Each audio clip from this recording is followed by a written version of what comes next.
السلام علیکم۔ اردو کا گلدستہ سورج مکھی 7ویں جماعت کے لیے، جو کہ تحریر ہے فوزیہ احسان فاروقی کی۔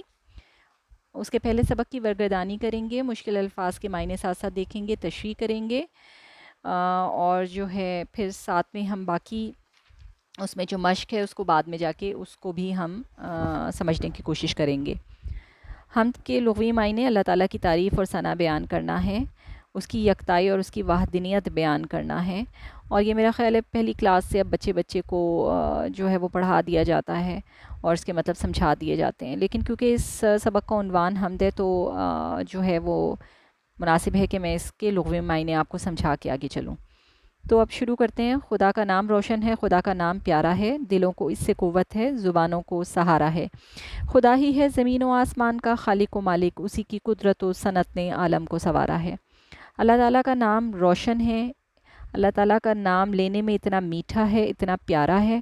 جب ہم اللہ تعالیٰ کا نام لیتے ہیں تو ہمارے دلوں کو ایک طاقت اور ایک قوت محسوس ہوتی ہے، زبانوں کو سہارا محسوس ہوتا ہے۔ مسلمان ہونے کی حیثیت سے، ایک مومن ہونے کی حیثیت سے ہمیں پتہ ہے کہ جب ہم مشکل وقت میں گھرے ہوتے ہیں، تکلیفوں سے گھرے ہوتے ہیں، بکھرے ہوتے ہیں، ٹوٹے ہوئے ہوتے ہیں، تو سب سے پہلے ہم اپنے اللہ تعالیٰ کا نام لیتے ہیں، اس کی طرف رجوع کرتے ہیں، اور جیسے ہی ہم اپنے اللہ تعالیٰ کا نام لیتے ہیں، اس کو پکارتے ہیں، تو ایک ڈھارس سی محسوس ہوتی ہے، ایک طاقت سی محسوس ہوتی ہے اپنے دلوں میں، سہارا محسوس ہوتا ہے۔ اس کے نام لیوا یہ بہت اچھے طریقے سے جانتے ہیں کہ اس کے نام لینے سے ہمیں کتنی تقویت پہنچتی ہے۔ خدا ہی ہے زمین و آسمان کا خالق و مالک، اللہ تعالیٰ ہی زمین اور آسمان کا پیدا کرنے والا ہے۔ خالق و مالک یعنی کہ تخلیق کرنے والا ہے، اور اسی کی قدرت و صنعت نے عالم کو سنوارا ہے۔ دنیا بنانے والا بھی وہ ہے اور اس کو سنوارنے والا بھی وہ ہے۔ عالم یعنی کہ دنیا، اس کو سنوارنے والا بھی اللہ تعالیٰ ہی ہے، اس کی قدرت اور صنعت ہی ہے، اس کی کاریگری ہی ہے۔ یعنی ہمیں کہیں پہ ہریالی نظر آتی ہے، کہیں پہ خوش رنگ خوشنما پھل اور پھول نظر آتے ہیں، کہیں اونچے اونچے درخت نظر آتے ہیں، کہیں سمندر، کبھی دریا، کبھی جھیلیں نظر آتی ہیں۔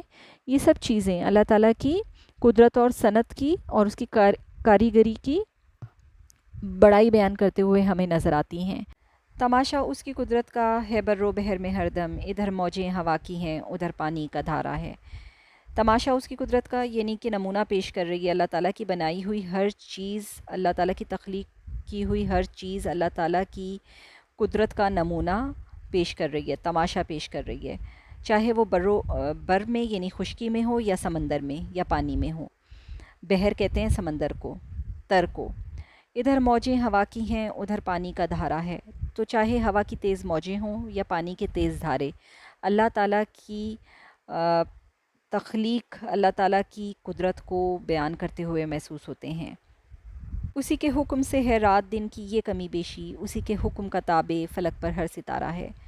اللہ تعالیٰ ہی اس دنیا کا پیدا کرنے والا ہے، اور اللہ تعالیٰ کے ہی حکم سے ہر شے جو ہے وہ ایک خاص نظام کے تحت چل رہی ہے۔ یہاں پہ رات دن کا ذکر کیا جا رہا ہے اور سب سے بڑے منتظم کا ذکر کیا جا رہا ہے۔ منتظم وہ رب جس کے ایک خاص انتظام کے تحت ایک خاص وقت پہ رات کا اندھیرا چھاتا ہے اور ایک خاص وقت پہ دن کی روشنی کی کرن پھوٹتی ہے۔ اسی کے حکم کا تابع یعنی کہ غلام ہے فلک پر موجود ہر ستارہ، یعنی آسمان پر جو ہمیں موتی بکھرے ہوئے دکھائی دیتے ہیں، یہ ستارے اللہ تعالیٰ کے حکم کے غلام ہیں۔ یہ ستارے ہمیں آسمان پر چمکتے ہوئے دکھائی دیتے ہیں تو اللہ تعالیٰ کے حکم سے دکھائی دیتے ہیں۔ اسی کے حکم سے پھل اور غلے کی ہے پیدائش، زمین پر بدلیوں سے اس نے پانی کو اتارا ہے۔ اللہ تعالیٰ کے حکم سے ہر طرح کا اناج پیدا ہوا، مزیدار طرح طرح کے پھل پیدا ہوئے، اور زمین پر بدلیوں سے پانی کو اللہ تعالیٰ نے اتارا تاکہ یہ زمین جو ہے وہ بنجر نہ ہو، زمین سبز و شاداب رہے۔ اور کس طرح پانی اللہ تعالیٰ نے بارش کی صورت میں برسایا، بدلیوں کی صورت میں پانی کو اتارا زمین پر۔ دوسرا شعر پڑھنے جا رہی ہوں، اس میں اس کے انتظام اور حکم سے بدلتے ہوئے موسموں کا ذکر کیا جا رہا ہے۔ اسی کے انتظام و حکم سے موسم بدلتے ہیں، وہی ہے وقت پر جس نے ہواؤں کو ابھارا ہے۔ یعنی اگر یکسانیت ہو تو انسان کی نیچر ایسی ہے کہ وہ بوریت کا شکار ہو جاتی ہے، یکسانیت کا شکار ہو جاتی ہے۔ تو اللہ تعالیٰ نے موسموں میں بھی جو ہے وہ یکسانیت نہیں رکھی۔ ہم طرح طرح کے موسم انجوائے کرتے ہیں، کبھی سردی ہے، کبھی گرمی ہے، کبھی تیز بارش ہے تو تیز، اور کبھی تیز دھوپ ہے۔ تو ہر طرح کی چیزوں کو ہم محسوس کرتے ہیں اور اس کو انجوائے کرتے ہیں۔ اسی کے حکم سے جو ہے وہ موسم بدل رہے ہیں۔ وہی ہے جو مختلف اوقات پر ہواؤں کو ابھارتا ہے۔ کبھی تیز ہوائیں ہیں، کبھی نرم، کبھی مدھم۔ زمیں پر سبزۂ گل کی نمودیں کیسی پیاری ہیں، فلک پر چاند سورج کا بھی کیا دلکش نظارہ ہے۔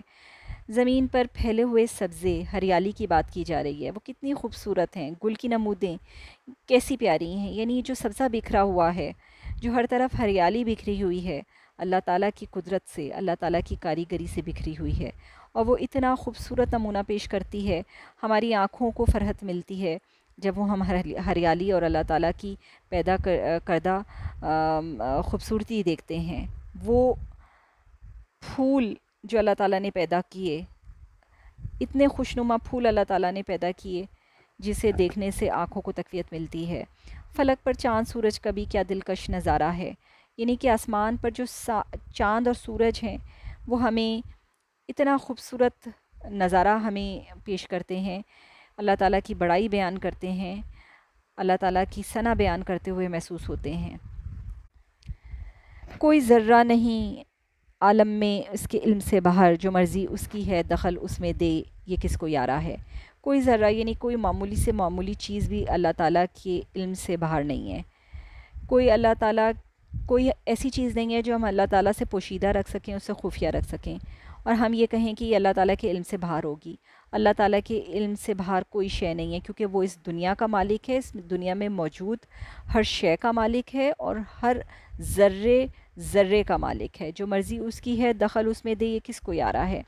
اللہ تعالیٰ کی مرضی کے بغیر کوئی کام ہو، ایسا ہو ہی نہیں سکتا۔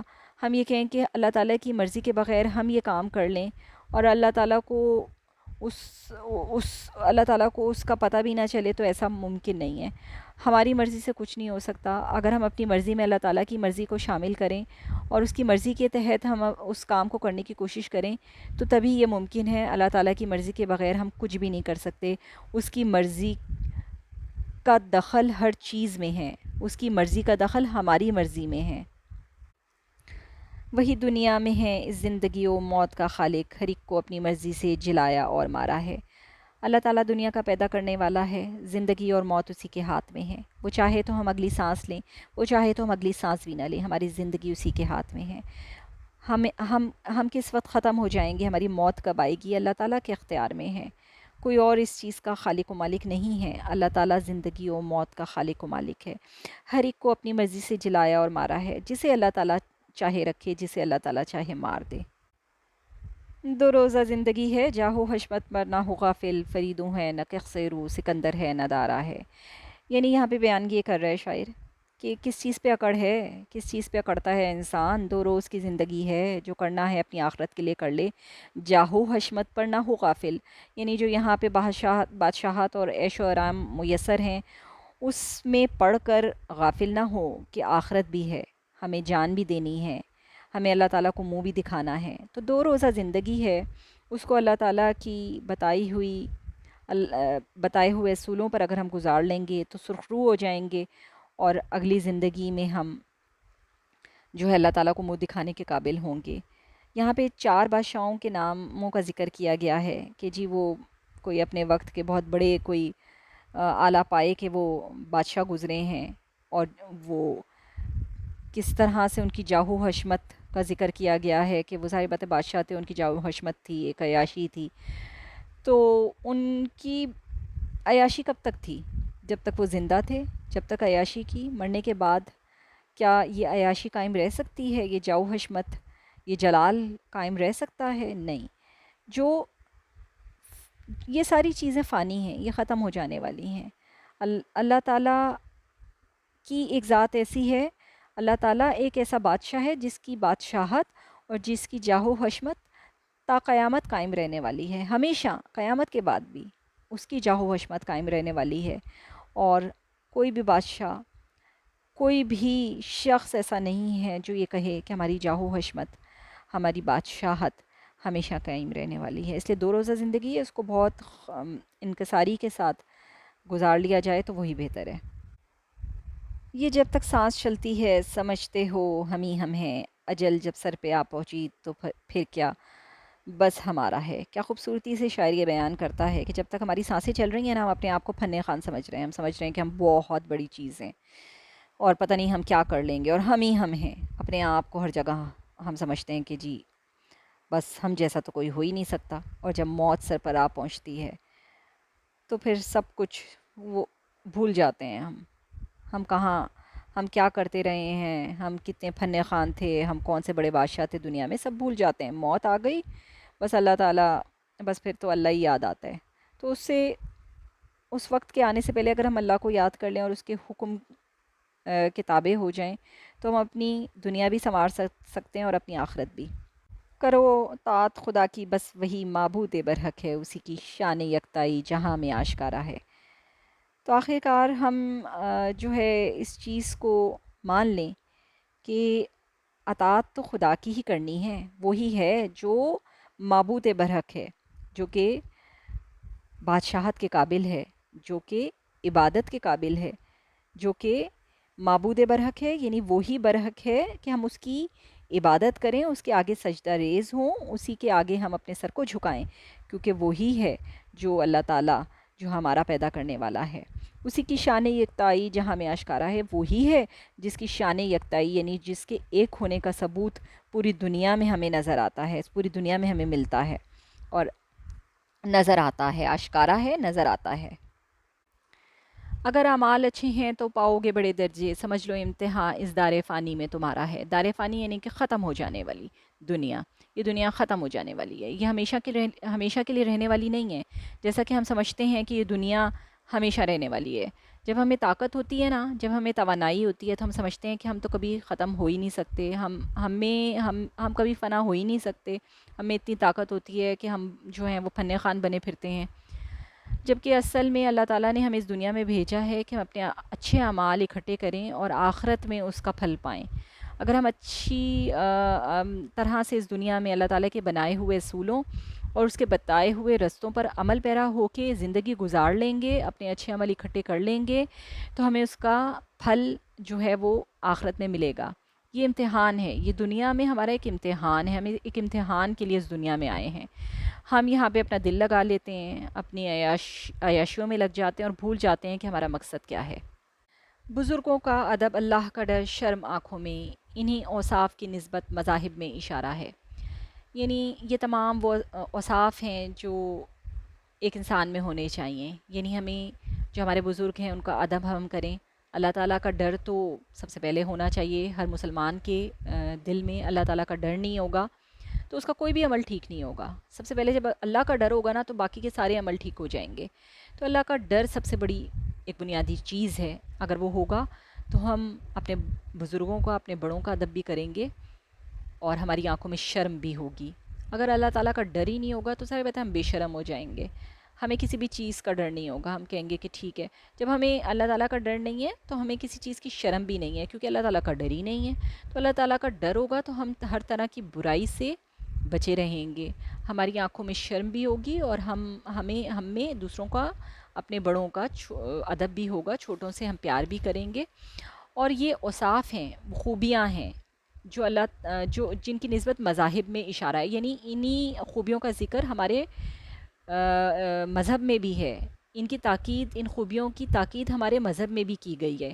یعنی یہ وہ اوصاف ہیں جو ہم اپنے والدین سے جن کی ہمیں تاکید ہوتی ہے، لیکن ہمارے والدین سے ان چیزوں کی تاکید کیوں ہوتی ہے؟ کیونکہ اس میں ان چیزوں کی تاکید ہماری کتاب میں، ہمارے مذہب میں ہے، تاکہ ہم ان خوبیوں کو اپنا لیں اور اچھے اعمال کریں اور اللہ تعالیٰ ہمیں ان خوبیوں کے بدلے میں بلند درجے عطا فرمائیں آخرت میں، آمین۔